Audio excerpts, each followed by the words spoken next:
नमस्कार साथियों।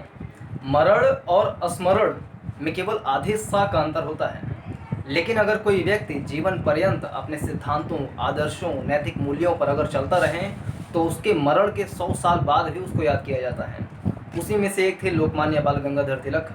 उनका देहावसान 1 अगस्त 1920 को मुंबई में हुआ था, लेकिन उन्होंने जो देश के लिए योगदान दिया, सामाजिक, सांस्कृतिक और राजनीतिक रूप से, उसको भुलाया नहीं जा सकता है। और उनके मरण के 100 साल बाद भी उनको स्मरण किया जा रहा है। सांस्कृतिक रूप से उनका योगदान बहुत बड़ा था। वो जो अंग्रेज भारत की सांस्कृतिक विरोध करते थे या संस्कृति को नीचा दिखाया करते थे, लोकमान्य जी उसके प्रखर विरोधी थे, प्रखर आलोचक थे। वो अंग्रेजी भाषा का भी विरोध करते थे। भारत में आजकल बहुत सारे अंग्रेजी माध्यम विद्यालय हैं। अंग्रेजी शिक्षा का प्रावधान बहुत तेज़ी से बढ़ रहा है, अंग्रेजी का प्रचलन भारत में। वो अंग्रेजी शिक्षा के बहुत बड़े विरोधी थे। इसके अलावा सांस्कृतिक रूप से अगर देखा जाए तो वो कुछ पुस्तकें भी लिखे थे। जब वो जेल में गए थे तो जेल में उन्होंने श्रीमद् भगवद गीता महापुराण की व्याख्या की थी, जिसका गीता रहस्य नाम की एक पुस्तक छपी थी। तो गीता रहस्य का भी उन्होंने लेख लिखा था, या कहें कि पूरा पुस्तक की रचना की थी। इसके अलावा 4-5 पुस्तकें वो और लिखे थे। और महाराष्ट्र में गणेश उत्सव और शिवाजी का उत्सव मनाया जाता है, आज भी मनाया जाता है। तो उसका भी शुभारंभ लोकमान्य बाल गंगाधर तिलक जी ने ही किया था। तो सांस्कृतिक रूप से उनका योगदान बहुत बड़ा था। और वो जानते थे कि अगर लोगों को सांस्कृतिक रूप से, भावनात्मक रूप से अगर एक साथ लाया जाएगा तो उनके अंदर राष्ट्र प्रेम, राष्ट्र के प्रति चेतना और राष्ट्रीय एकता का भाव जो है वो प्रगाढ़ होगा, और वो देश के लिए मर मिटने के लिए और कुछ भी करने के लिए तैयार रहेंगे। राजनीतिक रूप से देखा जाए तो वो 1890 में कांग्रेस में शामिल हुए थे। 1885 में भारतीय राष्ट्रीय कांग्रेस का स्थापना हुआ था। उसके 5 साल बाद यानी 1890 में वो कांग्रेस में शामिल हुए थे और काफ़ी समय तक कांग्रेस में काम करते रहे। फिर 1907 में कांग्रेस 2 भागों में बढ़ गई। जब सूरत अधिवेशन हुआ था तो नरम दल और गरम दल में बढ़ गई थी। तो उसमें लोकमान्य बाल गंगाधर तिलक और विपिन चंद्र पाल और लाला लाजपत राय, जिनको लाल बाल पाल की भी संज्ञा दी जाती है तीनों लोगों को, वो तीनों गरम दल में चले गए और उस तरीके से वो काम करने लगे। उसके बाद देखा जाए तो 1897 में उनके जीवन में बहुत बड़ा मोड़ आता है, जब वो उनको जेल भेजा जाता है। म्यांमार के मांडले नाम का एक जेल है, उसमें उनको भेजा जाता है, क्योंकि उन्होंने केसरी नाम की जो उनकी समाचार पत्र निकलता था, जैसे वो 2 समाचार पत्र छापते थे। एक मराठा दर्पण था जो अंग्रेजी भाषा में था, और एक केसरी था जो मराठी भाषा में छापते थे। तो केसरी नाम की जो समाचार पत्र था, उसमें मेरे देश का दुर्भाग्य नाम के शीर्षक से एक उन्होंने लेख लिखा था, जिसमें उन्होंने अंग्रेज़ों की जो नीतियाँ थी उसका बहुत तेज़ी से विरोध किया था। और इतना विरोध कर दिया कि अंग्रेज़ जो थे वो भारतीय दंड संहिता यानी आईपीसी की धारा 124 ए के तहत उनको 6 साल की सज़ा दे दी गई, और वो म्यांमार के मांडले में उनको 6 साल की कारावास दे दी गया। धारा 124 ए यही है कि अगर कोई व्यक्ति देश के खिलाफ देशद्रोह करता है तो देशद्रोह के आरोप में उसको 3 साल तक की सज़ा या उससे ज़्यादा या आजीवन कारावास तक की सज़ा दी जा सकती है। ऐसा अंग्रेज़ों के समय में था, और आईपीसी धारा 124 से अभी भी भारत में चल रहा है। और 2019 में केंद्र सरकार द्वारा इसका प्रयोग भी किया गया था, जब कुछ लोग केंद्र सरकार की आलोचना या कुछ ऐसे था पत्र लिखे थे, लेटर लिखे थे, जिसके खिलाफ देशद्रोह के आरोप में 124 ए का प्रयोग किया गया और उनको जेल में डाला गया था। तो इसका प्रयोग चल रहा था।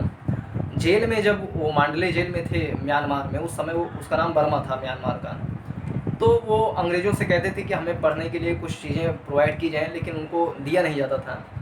लेकिन 6 साल वो अपना समय नहीं बर्बाद किए। जैसे आज लॉकडाउन के समय में देखा जा सकता है कि बहुत सारे लोगों में जो मनोवैज्ञानिक जो हीन भावना आ रही है कि समय हमारा बीता जा रहा है, समय का हम सदुपयोग नहीं कर पा रहे हैं, तो उन्होंने 6 साल जेल में, जेल छोटा सा होता है 10 बाई 10 का, ये उससे भी छोटा जेल होता है। अंग्रेज जब जेल में डालते थे तो वो जेल भी खस्ता हाल हुआ करता था। तो उसमें उन्होंने श्रीमद् भगवद गीता, जो बहुत मोटी धार्मिक पुस्तक है, पवित्र पुस्तक है, उसका उन्होंने व्याख्या किया, और व्याख्या करके श्रीमद् भगवद गीता रहस्य नाम की एक पूरा पुस्तक लेखन किया। इससे ये समझ में आता है कि वो अपने समय का कितना सार्थक सदुपयोग करते थे, और उनका सांस्कृतिक कितना ज़्यादा लगाव था, धार्मिक रूप से उनका कितना ज़्यादा लगाव था। और उसके बाद जेल से वो छूटे, 6 साल जब उनका पूरा हो गया तो यानी कि 1903 में वो जेल से छूटे।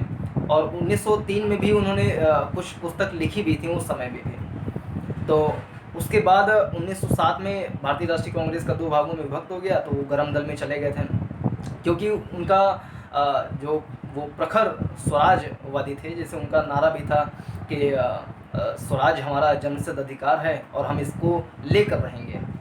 तो वो उनका प्रसिद्ध नारा था, जिसके कारण उनको लोग बहुत ज़्यादा मानते थे और उनको लोकमान्य की संज्ञा भी दे दी गई। तो उनका इस प्रकार से सांस्कृतिक रूप से देखा जाए तो बहुत बड़ा योगदान था, राजनीतिक रूप से भी उनका बहुत बड़ा योगदान था।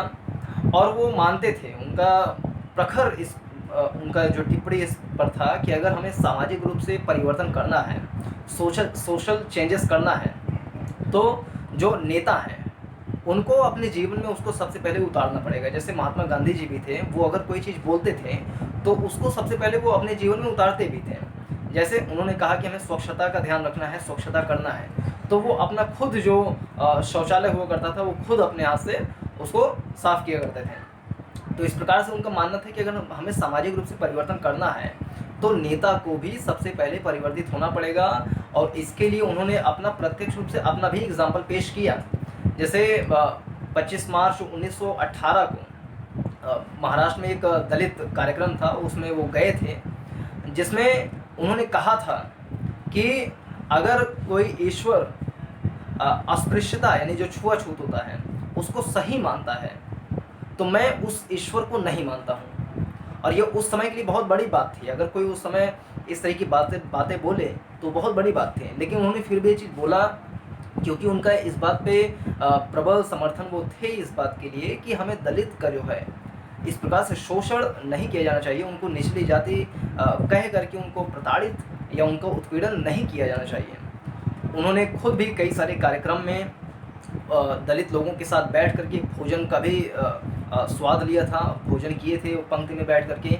गांव में आज भी देखा जा सकता है कि जो तथाकथित उच्च जाति के लोग होते हैं, जैसे कि ब्राह्मण, क्षत्रिय, ये तथाकथित निम्न जाति के लोगों के साथ कैसा व्यवहार करते हैं, अच्छा व्यवहार नहीं करते हैं, ये प्रत्यक्ष रूप से दृष्टिगत होता है। लेकिन इसके अलावा साथ में बैठ करके खाना ये तो बहुत दूर की बात है। लेकिन लोकमान्य बाल गंगाधर तिलक, जिनको आज 100 साल बाद भी उनको याद किया जा रहा है, वो 1918 में महाराष्ट्र में एक दलित कार्यक्रम में बैठ करके दलितों के साथ भोजन किए थे। और वो इस बात को स्थापित किए थे कि अगर किसी नेता अगर चेंज हो जाएगा तो उसकी जनता अपने आप ही उसको फॉलो करेगी और जनता में एक सामाजिक चेतना का विकास अपने आप ही होने लगेगा। तो इस प्रकार से उनका बहुत बड़ा योगदान सामाजिक रूप से भी था। और उनका देहावसान दुर्भाग्य से 1920 में हो गया। 1 अगस्त 1920 में महाराष्ट्र के मुंबई में उनका देहावसान हो गया। महात्मा गांधी जी, नेहरू जी ने भी उनको श्रद्धांजलि दी थी। महात्मा गांधी जी ने उनको आधुनिक भारत का निर्माता भी कहा था और नेहरू जी ने उनको आधुनिक भारत के जो निर्माता के लिए जो प्रेरक तत्व हो सकता है उसकी संज्ञा उनको दी थी। तो इस प्रकार से वो उस समय के लिए बहुत ज़्यादा लोकप्रिय नेता थे, बहुत ज़्यादा लोगों से मान्यता प्राप्त नेता थे, यानी कि जिनको लोकमान्य की संज्ञा भी दी जाती थी। और उनके सिद्धांत, उनके आदर्श आज के समय में भी बहुत ही ज़्यादा प्रासंगिक हैं और इसको सभी लोगों को अपनाना चाहिए, खास करके राजनेताओं को, कि अगर वो सामाजिक रूप से परिवर्तन करना चाहते हैं तो सबसे पहले अपने आप में परिवर्तन करना पड़ेगा। और दूसरा ये कि दलित जो तथाकथित निम्न जाति के होते हैं उनका शोषण किसी भी तरीके से सही नहीं है और वो चीज़ हम लोकमान्य गंगाधर तिलक से सीख सकते हैं। तो इस वीडियो में मुख्य रूप से इतना ही। इस वीडियो को अपने सभी साथियों के साथ शेयर कीजिए और इसमें जो भी सुझाव हों वो कमेंट माध्यम से दीजिए और इस चैनल को तुरंत का तुरंत सब्सक्राइब कीजिए ताकि इसके आने वाले सभी वीडियोस आपको प्राप्त हो सकें। वीडियो को देखने के लिए बहुत बहुत धन्यवाद। नमस्कार, जय हिंद।